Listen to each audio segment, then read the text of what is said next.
Welcome to the Poetry Box Live. My name is Shawn Aveningo Sanders, and I'm thrilled you could join us today for a little poetry. Those of you who may be tuning into our show for the first time, my husband Robert and I run an independent press here in Portland, Oregon, known as the Poetry Box, where we have been lucky enough to work with over 200 wonderful poets from all across the United States. Part of our commitment to our authors is to help them reach a larger audience through our Zoom shows, and today we're very excited to host four amazing poets. We have Debbie Gilbert, who is joining us from Connecticut. Lynda Skeen will be reading to us from Ashland, Oregon.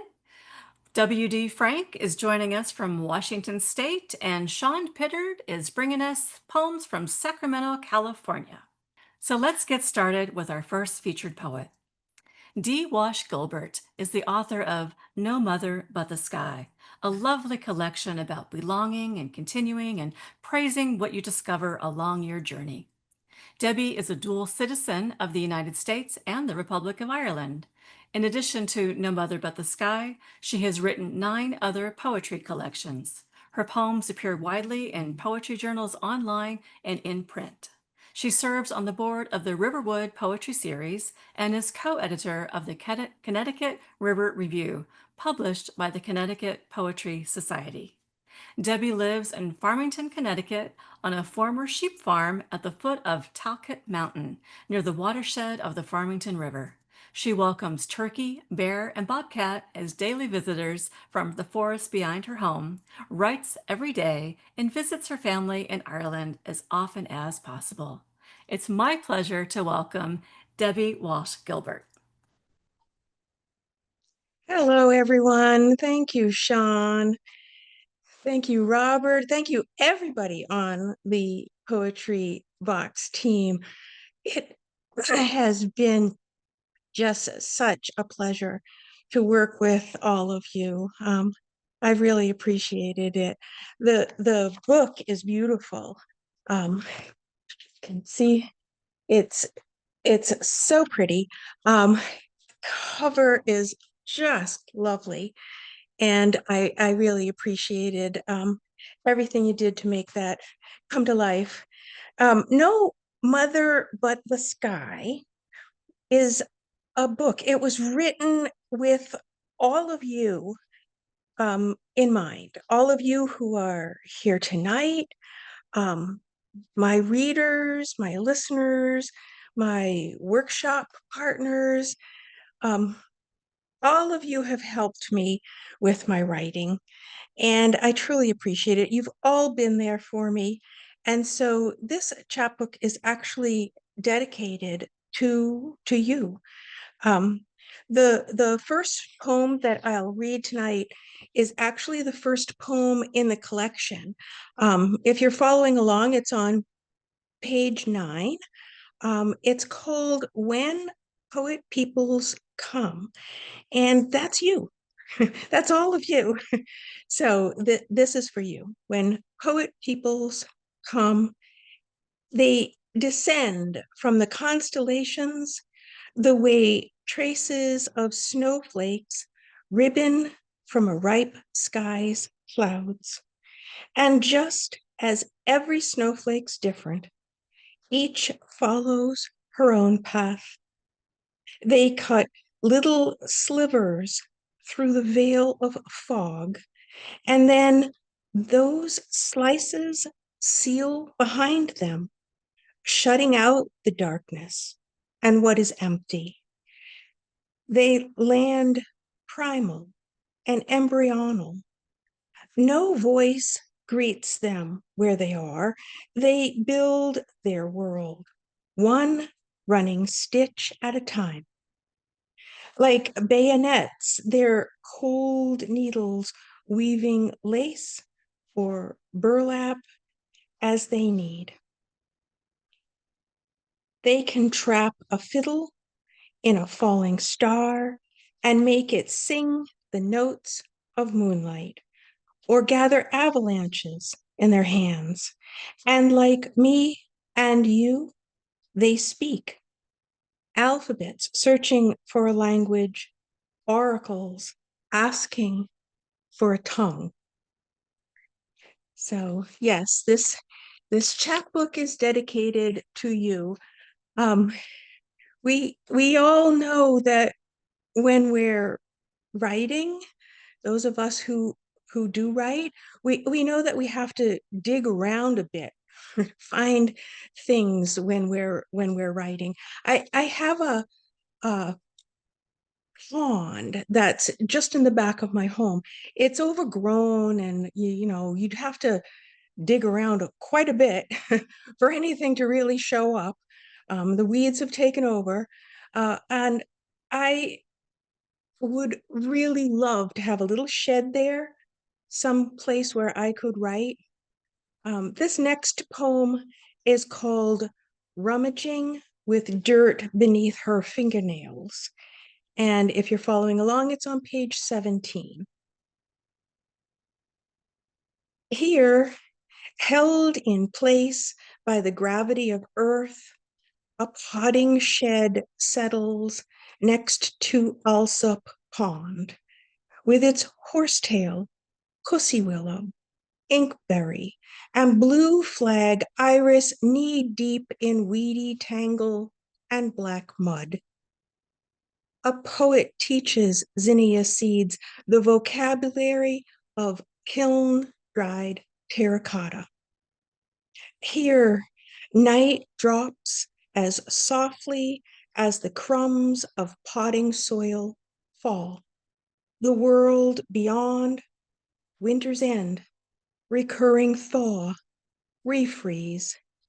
There, frog spawn clumps in gel transparency. Soon, tadpoles will lose their tails. Drowsy snowflakes cling to every twig. A world like wrinkled paper, white, stone cold, a page waiting for the rub of pen.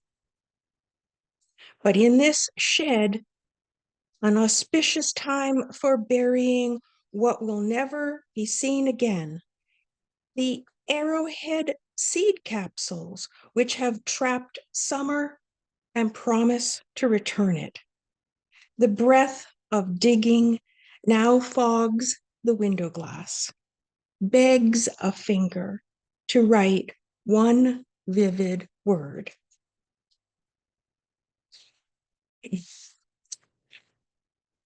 So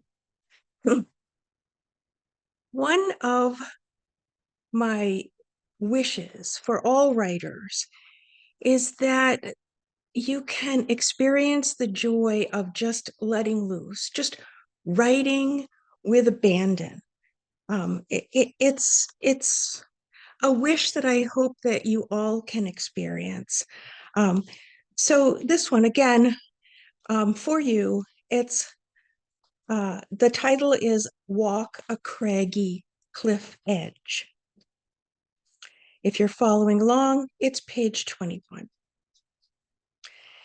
Let the poets chasse along the precipice of madness.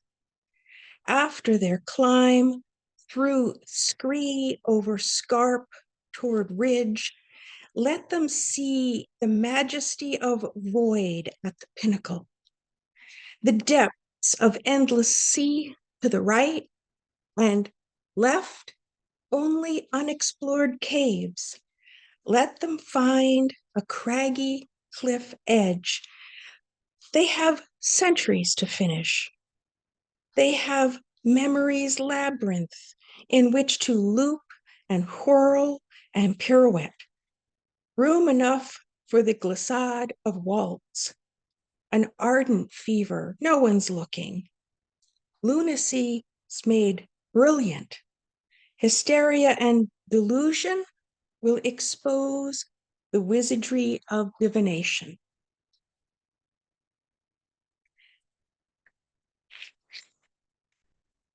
I think I'll read one more poem tonight before I finish, and I'll end tonight with a poem that is about the end of a single day. Here in Connecticut, days are getting darker.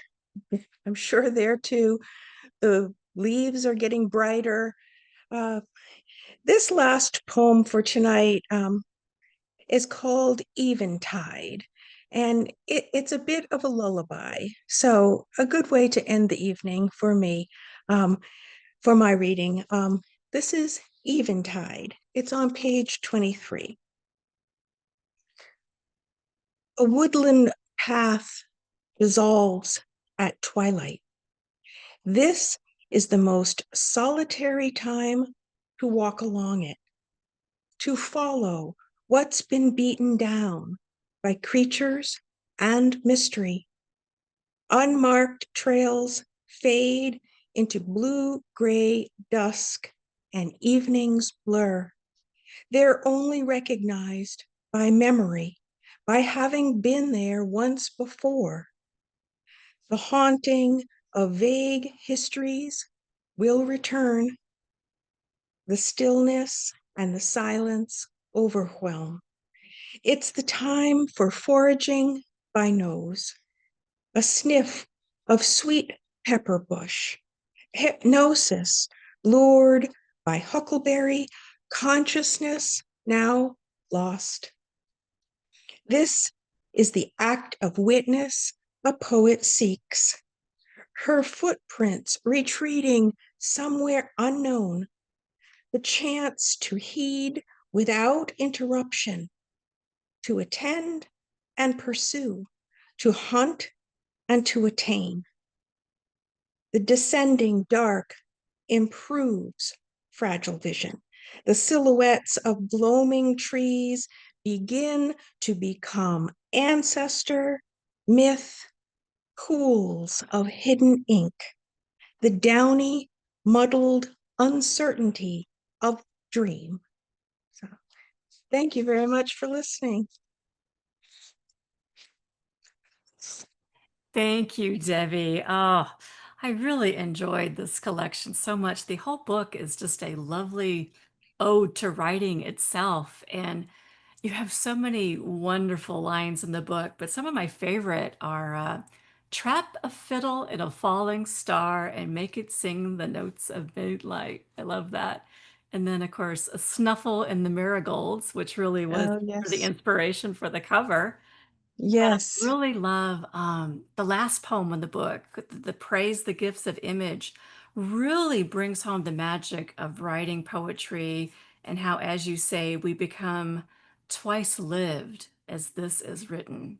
Um, so thank Thank you you. for writing and sharing these poems with us today. It was a real treat. My pleasure. Thank you very much, everybody, for listening. Next up, we have Lynda Skeen, the author of Broken Open, which takes the reader on a journey from addiction, family dysfunction, and depression to the wakefulness of open-hearted self-acceptance. Lynda has been published in a variety of journals, including Boats Against the Current, One Art, the Halcyon Literary Review, North American Review, Lucid Stone, the Hyacinth Review, and Anti-Heroin Chic. She lives in Ashland, Oregon, with her husband and several cats. It's my pleasure to welcome Lynda Skeen. Thanks so much, Shawn. And it's been such a treat working with the Poetry Box. I mean, it takes a village to put out a book, and this has been a very nice village to be part of. So thank you for Shawn and Robert. I appreciate it. Yeah, so this book is about just learning to become more comfortable in this body on this planet. And so it's about my healing process. So the first one I want to read is the first one in the book. It's called Hyperventilating Game. 1, I don't remember how it felt, soft forehead breaking open on cold swing set bars, but I do remember the bliss of my first oblivion. Besides dreamy naps or swirling on the playground at recess, arms extended, dizzier and dizzier, distracted from the ground. We were a small circle of 8-year-olds on the edge of the playground. One taught us to bend over, to breathe deeply and quickly, knew to then come up behind us one at a time, wrapping arms from behind, hugging deeply and quickly around the circle, each of us dropping over into our own private darkness, me splattering onto the cold metal swing set. It was the 60s, my childhood, a time of survival. No doctor visit, no stitches, just the rest of the afternoon off school and the birth of the scar on my forehead, which I still rub occasionally, connecting the dots of that first unnamed concussion and years of inflamed emotions, decades of dots only now coming into focus. 2, at 14, I was the ringleader at a slumber party among flanneled friends in a darkly paneled basement. They were curious, trusting, open to the quickening, deep breathing, and my forceful hug as I moved methodically around the circle, their crouched bodies falling over one by one.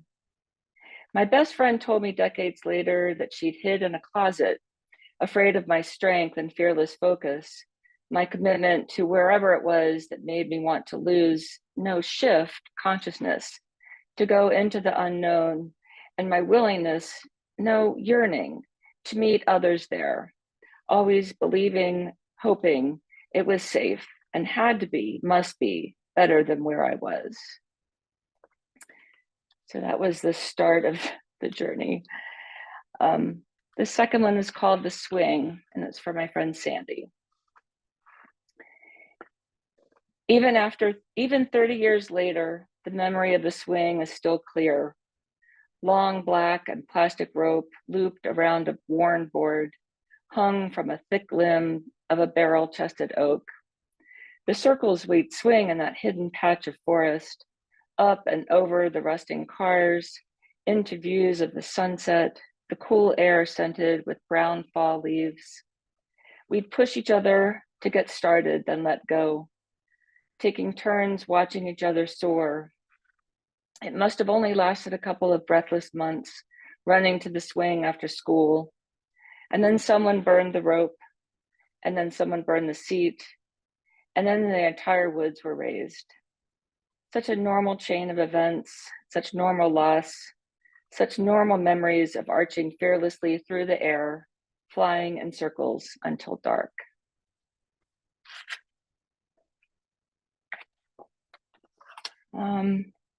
This one is called Watching My Step. And I love all the reactions. Thank you. That's really sweet. Watching my step. I follow Dad into the house. The room is full of piles of paper and moldy air. A new rat trap set on the thick blue carpet, heavy cardboard beneath it to catch the blood. Nowhere else to sit, so I sit on the floor near the trap, careful where I put my hands, careful what I say. I remind myself this isn't my house. I can leave. This isn't my house anymore.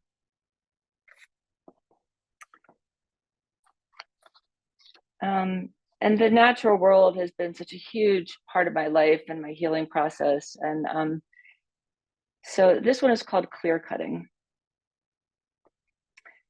My elderly aunt was taken from her bathtub, her naked body stripped away from the smooth, warm porcelain. Widowed, her visiting brother out for the evening, the winter woods around her house, cold and dark. Pulled from her bath, dragged stumbling through the woods, tied to a tree and raped, the sharp bark cruel against her soft back.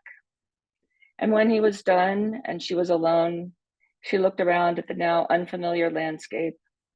How do you find home when all you know has been dismembered, all the trees cut, all the trails gone? I guess there should have been a trigger warning before that one, sorry. This one is called Love Poem. Your skin is drier than I remember since I last rubbed lotion onto your calves, smoothing white flakes and red patches. I've missed you. I rub the cream in, closing my eyes, enjoying your scent as it heats up and begins to rise. You begin to feel familiar again. After so much time spent ignoring you, wishing you looked different, hoping you would somehow be immune to time. I pump more from the bottle, feel it soak into my legs, sigh and let myself feel love again for the forgiving skin, which gives me something to call my own, even when I let it dry and age alone.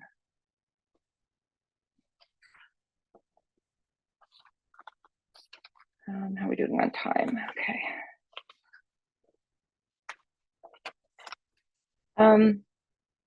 This one is Boulders in Late Summer, Southern Oregon. You go for a walk and enter the dried creek bed as a stranger, admiring turkey and crow feathers, getting lost in a field of striking yellow thorns and animal trails. Nature moves away from you. Lizards and ground squirrels dive back into their holes. Deer usher their spotted fawns deeper into the woods. Tiny quail stifle their twitters in the blackberry bushes. You brush through spider webs and clumps of poison oak sentries, sweaty, itchy, hot. You move across a field, through a grove of peeling manzanitas, up a hill to a pile of boulders you've never seen before. The boulders don't move away, don't hide when you lean against their large, firm bodies, licking your tongue across their roughness as your mouth waters for their steadiness, the dried moss sticking between your teeth. Boulders older than your thoughts, anxieties, disappointments, pleasures, boulders anchored in place, to peace, to being. You lick the rocks again, wanting to recognize this taste, wanting some of what they have, to be what they are. The longer you sit with them, the quieter you become, the more you feel the other beings around you return to what they were doing before your intrusion. Blue-green dragonflies and small white butterflies land closer to you. Cicadas sing back and forth with the ringing in your ears. Dark turkey vultures circle overhead, casting shadows on your newfound stillness. You pray, let me stay in this moment. Let me live in your time, becoming each other in ever-changing form, forever just one moment after another. Seasons of rain and wind and fire, propelling rock into dirt, into tree, into water, into bone, one breath at a time. I think I'll just read two more. This one is called The Color Pink.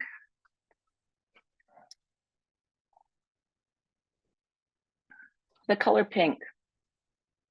Now she's showing off pink, wrapping my aversion to her in the blush of spring trillium here in the woods, cradling my hesitation as if it were a baby wrapped in a soft cotton blanket with silky trimmed edges. Distant pink wafts in the wind from a nearby rose bush. With bottomless kindness, pink offers me respite from exhaustion and anxiety, shows me that she's been here all along, and the wool squares of the Navajo rug on my wall, the smooth rose quartz on my altar. She says she has not the weakness I fear, a denial of darkness, syrupy sweetness at the expense of truth, washed out emotion, sentimentality, girlishness, or unprotected vulnerability. Pink soars with courage in my heart as I hear gunshot over the hill and feel an old wound of fear open in my chest.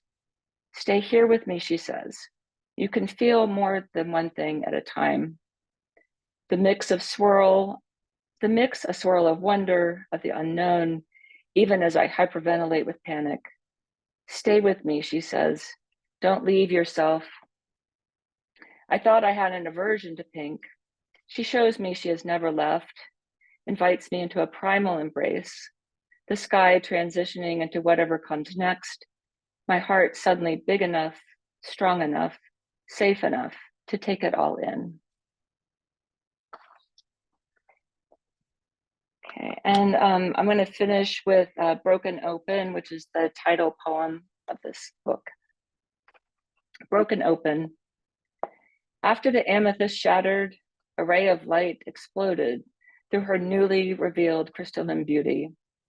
And through her tears, she said to the grace that had always been inside her, thank you. That's it, thank you. And this is the book. beautiful cover. I just love what they did with the cover. So thank you. Oh, thank you, Lynda.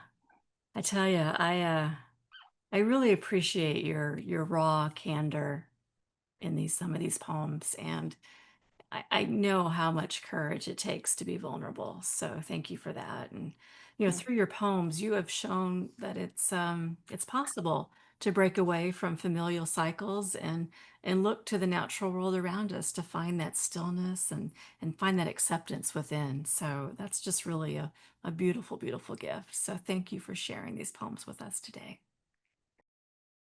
Our next featured poet is W.D. Frank, the author of Inventions and Variations with Selected Works 2002 to 2025, which also includes some of his own paintings that accompany his poems. William is an artist, musician, writer, and occasional professor of history from Yakima, Washington. In addition to regional honors for poetry, including the Tom Peer Prize in 2004, 2016, and 2021, his 2 books on Russian sport and a contribution to essays published in Austria received Uller Awards from the International Ski History Association. His writings have appeared in the Boston Globe, The Journey of Sport History, Ski History Magazine, Pacific Northwest Quarterly, and Finland's Sport History Yearbook that I won't even try to pronounce. Since 2006, Frank's paintings have received numerous honorable mentions and awards. His artwork is also included in the Central Washington Artists Permanent Collection at the Yakima Valley Museum. Please welcome W.D. Frank. Thank you, Shawn. Thank you very much. And thank you everyone for checking in and listening to this wonderful collection of poetry. I'm honored to be here. And I'm delighted to share some insight into my book, Inventions and Variations. I've augmented the poetry with some of my paintings, and these works span 2 decades. So it's a very eclectic mix, and it's impossible to cover every topic. And some of them are in sore need of explanation. But in the short time I have, I want to focus on 2 themes that run throughout my work. The first is that I was born, raised, and still reside in Yakima, Washington. And it's a great place, and the people and places and events in my life are in my poetry from start to finish. Now, part and parcel with this appreciation is my introduction to climbing and skiing at a very early age by this very robust community of mountaineers and skiers in the late 1950s through the 1970s, who were at the forefront of mountaineering and climbing in North America. And they were my mentors. And one of them in particular, Craig Gilbert, had a huge influence on my life, and I've dedicated a poem to him on page 9. And accompanying that is a little watercolor sketch I did up at Mount Rainier National Park of Little Tahoma, which is a satellite peak of Mount Rainier, and it's a view from Steamboat Prow.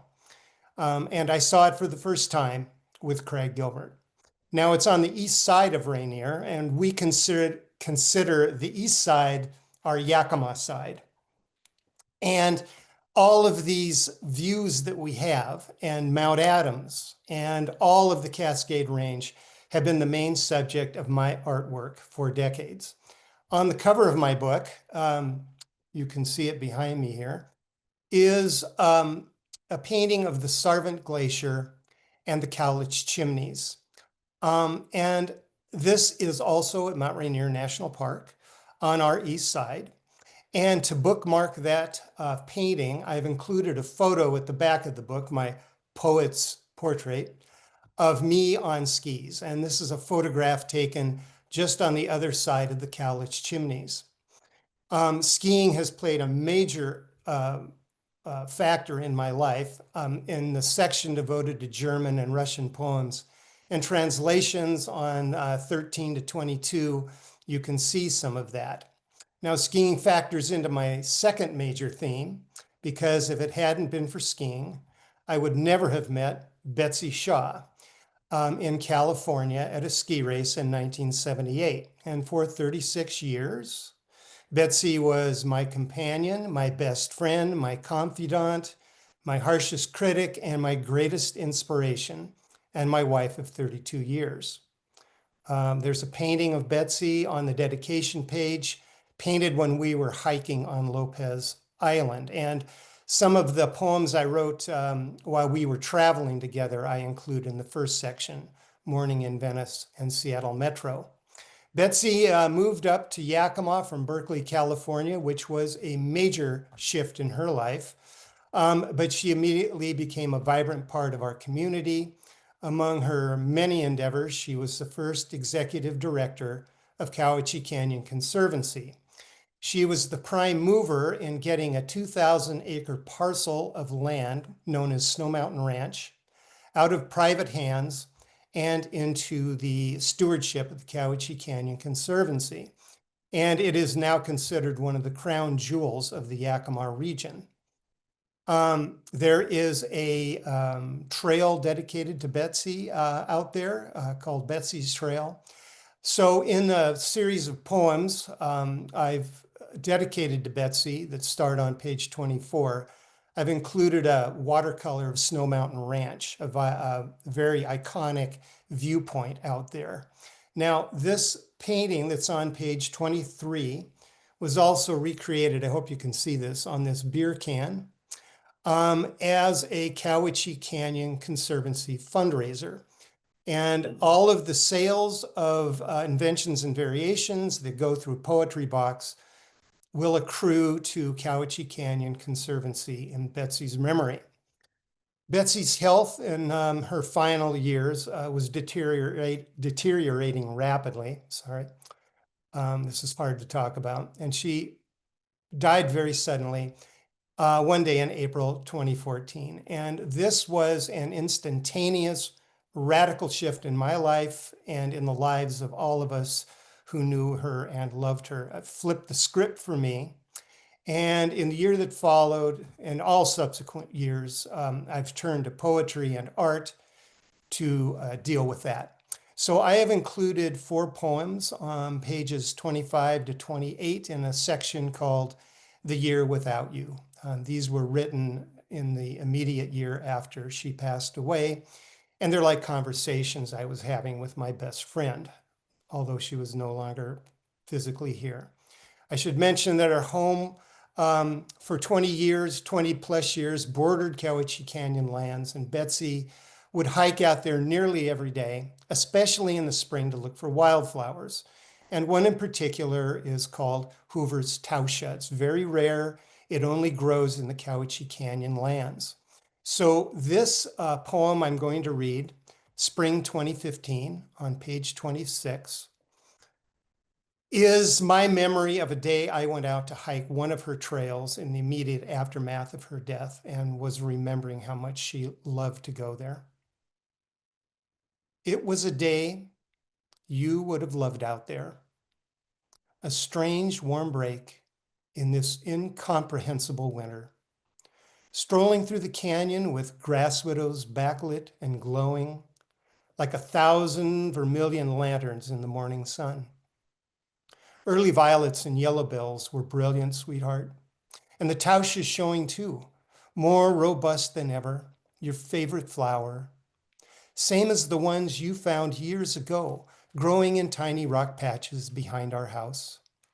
You called up to me on the porch to come look at their rosemary leaves and petals of fresh cream, a treasure petite, so delicate and rare. With us, such a short time, then gone one April afternoon, leaving me searching in a gossamer blink for the remnants, convincing myself I wasn't mistaken because you were my witness. That beautiful world really existed once. And don't you remember, you smiled, and how your eyes sparkled when we promised each other to protect and cherish that plot of Tauscha together forever. As we walked back inside, you grasped my arm in your old familiar way, fingertips placed gently just inside the elbow to lean your head against me in the first soft breeze of spring. I mentioned that, thank you. I mentioned that mountains have played an important role in my life. I spend as much time as I can hiking and climbing and skiing, but it's not all unicorns and ice cream cones out there. There are objective dangers, rockfall, avalanches, snow bridges that collapse over crevasses, and I've experienced all of this in my career on multiple occasions. One of the most intense was an avalanche in February of 2009, where I was buried face down under 3 feet of snow.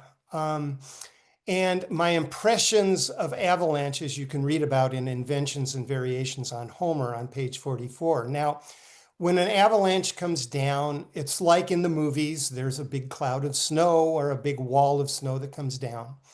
But especially here in the Cascade Mountains, when there's so much friction and moisture combined that when the snow finds its angle of repose, the snow immediately freezes and turns to concrete. And if you're underneath it, you're entombed. So this is what happened to me. And I was suffocating. I couldn't breathe. And I realized that I was going to pass out. And this was another instantaneous radical shift in my life because I thought, among other things, that this would be the last experience I ever had in my life. And 15 minutes later, my partner dug me out and I wasn't breathing. I was bleeding from the mouth. I had a concussion. But I did start breathing on my own. And I came out of this very dark hole to realize I was alive and breathing again. And this was an extraordinary moment, impossible to put into words. And it was weighing on me constantly in the years after, in conjunction with Betsy's declining health. Betsy and I had talked at one time of trekking in Nepal, but in 2012, it was apparent that she would never be able to do that. So I took off in December of that year to trek to Everest Base Camp. And it was a great trip. I mean, the Himalaya are incredible. Nepal is a wonderful place. But the very best part of the trip was my guide, who was a former monk. He had spent 2 decades in monastery and had come out to lead these trips to earn money to help his family in Nepal. Now, as we walked along and got to know each other, I would ask him about his years in monastery, what he learned, what he read, what the monks were trying to impart to him, how he saw the world through this Buddhist perspective. And he would ask me about my life, and I told him about Betsy and about my experiences with near encounter with death, and he had a lot of insight to offer. So when I came home, I wrote this poem in his honor. It's on page 5. It's also a sample poem on the website, Thupten Sherpa's mantra. It's so simple, really, this breathing in and breathing out, unstudied over a lifetime, up to the moment we can't. Finally understanding that our dearest knowledge is the 2-part song we learn at birth, a mantra chanted without thought until it flees our grasp, too late to capture its clarity for more than a second. Our education with an exhale, complete at last. I'm going to close with a poem based on a 4-line fragment of lyric Greek poetry, Inventions and Variations on Sappho on page 42. We don't know if Sappho actually wrote this, but it's in her style and in a meter that she often used. I wrote this in a response to an email I had received from a dear friend of mine, my favorite poet, Terry Martin. This was written on the day after the last presidential election. Terry was distraught by the outcome, and because she's a poet and I wanted to be poetic, I wanted to offer a little poetic insight from something that Thupten Sherpa had tried to impart to me. He told me that whatever we accomplish, experience, or suffer, and whatever the radical shifts that fill our lives, everything goes by in that gossamer blink. And if only we can tear our eyes away from our day-to-day world and look at the stars, it reminds us that the cosmos appears to be unchanging. But for humankind here on Earth, the wheel in the sky, the Dharma wheel, keeps on turning and turning and turning. The poet writes in Greek, Dedikamen ha selana kai Pleiades, both moon and Pleiades have set. The dove cries, the world sighs, my sleepless eyes gaze alone on constellations and the moon. Thank you, everyone.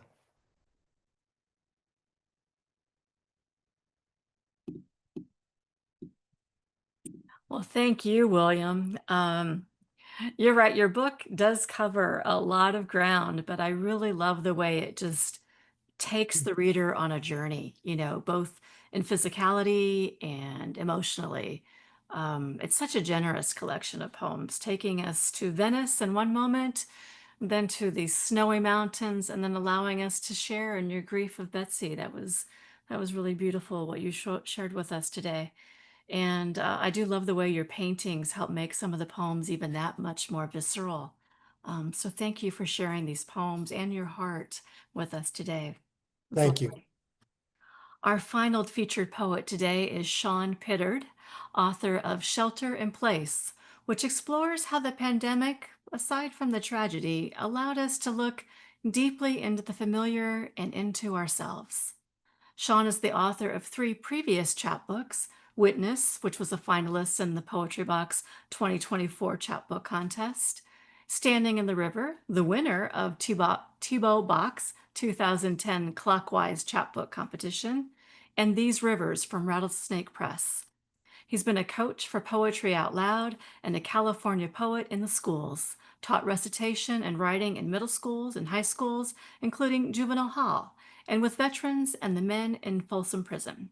By day, he labored in the field of environmental protection, planning, and public policy, focusing on energy.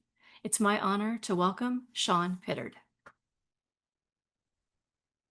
Thank you, Shawn. Oh, it's a real pleasure to be here and a delight to meet new poets and hear new poems. It's always, fun, so much fun. I think we all kind of have the same reaction when we get our book from Poetry Box Press. I'll show you my book right here because it's so beautiful is the word I've heard twice before. And this is the first book they published, Witness. And they did just wonderful work. And they make you feel so, respected as a writer and as a professional. And it's always a delight. It's just a joy to work with them. So I've got a little book. The new book is called Shelter in Place. And I'll read the first and last poems of the little book because they kind of take place over the period of time from going into sheltering in place to kind of being released back into the world. And I'll skip and jump across some poems between the first and the last. So the first poem is the title poem. It's called Shelter in Place. How normal the day, the alarm singing as always at 5:05 a.m. The easing about to relieve the chronic pains. Moving damp clothes from the washer to the dryer. Grinding coffee beans, bringing water almost to a boil. There is a cool shade of a breeze on the patio. The succulents are tidy in their southwestern planters. I know why Adam ate the apple, why Cain killed Abel.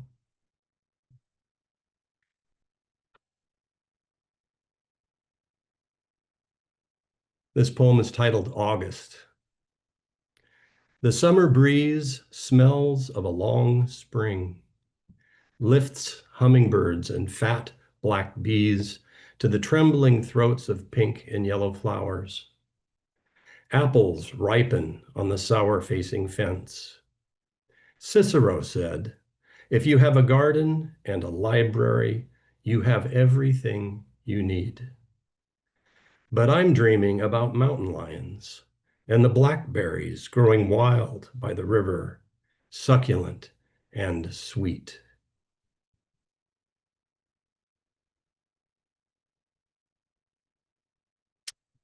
So even the cats were affected by the pandemic. This poem is called The Cat. She appears at the back door, hummingbird, iridescent, sparkling in her mouth. We look each other eye to eye for a long moment. I remember the feeling of bringing home a good report card, savoring my parents' praise and attention, hoping for a bump in my weekly allowance, a bonus. Good kitty, I say.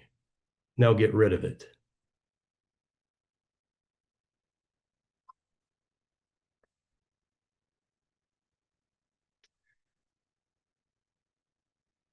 Now is the time. Now is not the time to check text messages, not the time to binge watch Netflix or dwell on the day's mild insults, to think of what one could have said. Not the time to probe the loose tooth, pinch the roll of office fat, open another bottle of wine. Now is not the time to piss behind the backstop in the park at the end of the street, not the time to go looking for the dead on the other side of the fence. Worry your prayer bird, your prayer beads, your knuckle bones carved into a necklace, your trusted vowels. Launch your little boat into night's current. Dare to close your eyes.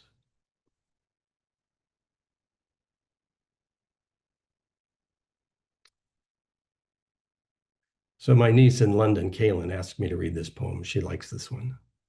It's called Scrap. Scrappy is what we call someone who is quick to fight, or a garment made of odds and ends. We feed table scraps to the dogs. I've watched crows tug of war over scraps of cheese sandwich near the elementary school. I couldn't count how many poems I've scrapped. I wrote you a note on a scrap of paper, left it by the teapot for you to find. I still want what I've always wanted, a scrap of tenderness.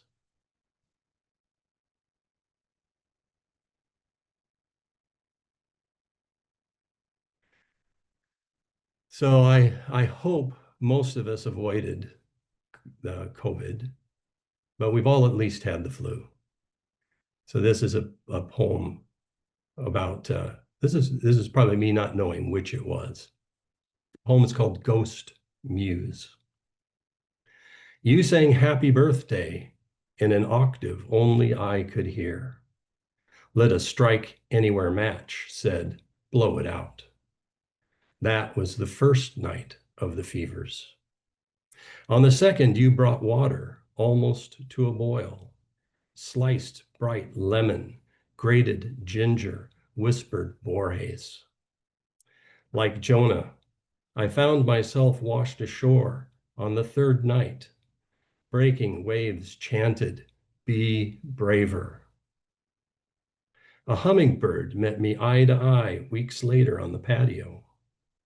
The distant chant echoed in the thrum of its wings.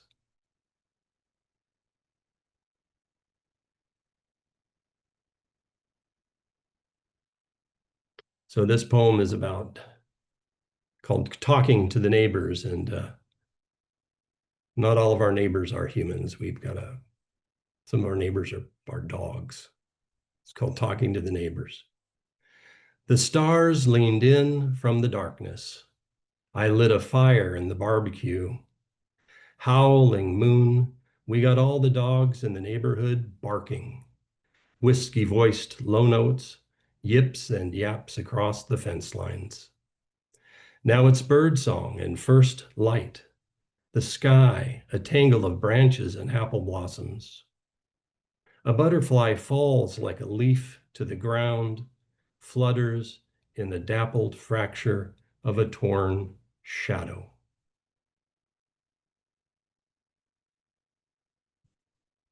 Thank you.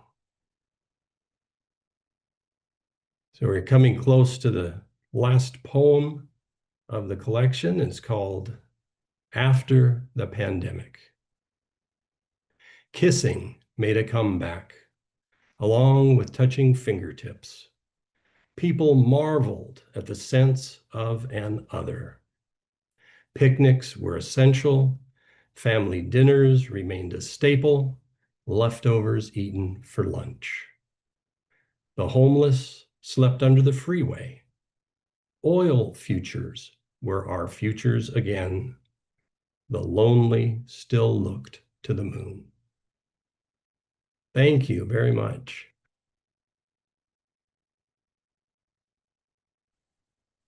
Oh, thank you, Shawn. That was wonderful. Of course, shelter in place kind of came with the new meaning once the pandemic happened. But I love the way this book kind of returns us to the purest definition of shelter in place. Kind of that wonderful introspection where, guided by your carefully distilled poems, we can find shelter within and remember the simple gifts that do exist all around us. So even in our world seeming so chaotic these days and spinning out of control, I think this book is a good one to keep close by. So thanks for sharing it with us today. Let's have a giant round of applause for all of our readers today. I'd like to thank our 4 talented poets, Debbie Gilbert, Lynda Skeen, William Frank, and Shawn Pittard. And thank you, our audience, for supporting our authors and joining us for another edition of the Poetry Box Live. With everything going on in our world these days, it's so nice that we can gather here in our Zoom room and share this art form we love. How lucky we are to be able to do this. We'll be back. We'll be back for a new show on Saturday, November 8th, where our featured poets will be Rick Rayburn, Patricia Cannon, Laura Ann Reed, and Celeste Colasurdo, reading on behalf of her late sister, Christine. To keep up to date on our shows as well as submission opportunities, feel free to subscribe to our newsletter. There's a sign-up form at the bottom of each webpage at thepoetrybox.com. Thanks again for joining us today. I hope you have a fantastic rest of your weekend.